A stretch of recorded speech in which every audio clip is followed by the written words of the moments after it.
right, Jason. Give us a big, bold forecast for my friend Jay. Yeah, 24-point Helvetica bold.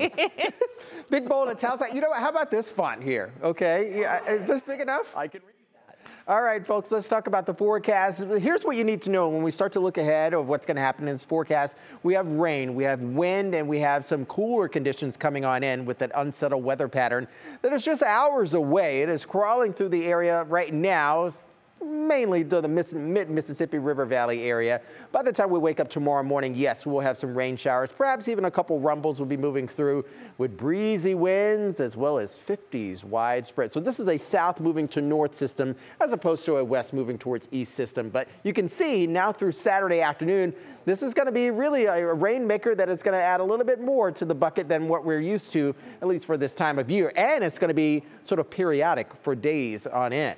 So as we look at the evening ahead, temperatures, yes, we'll be scaling back into the upper 40s overnight tonight. We're not going to get down into the 20s and even low 30s that we experienced early this morning. We'll have more of that south wind that's moving on in. This is our system right now. We have two systems that we're watching. Actually, this is one in the high plains up towards the north.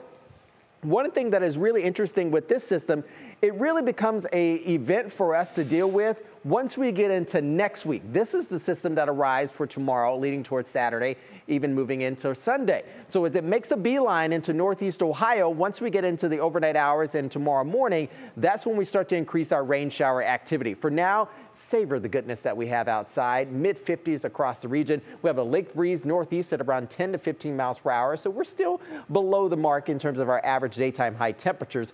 Now look at the clock here, your National Design Mark hour-by-hour forecast. We cool things down overnight tonight. Again, remember, we're going to be on the milder side. Around 4 or 5 a.m., we start with some light scattered shower activity. This will likely be some rounds that'll move through. Light to moderate, becoming moderate to heavy, but only in select locations. Then through the afternoon, another round moves back on in, and as that low moves northward, we're still going to be working in some of those east-southeast winds, which is going to propel our temperatures into the mid to upper 50s and perhaps even low 60s.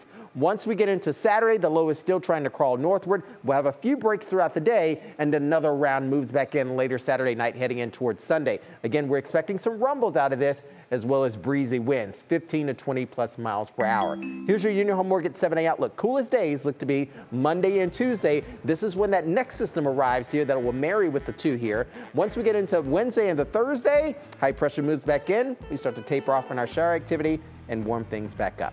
Much more is coming up after the commercial break, so stick right there.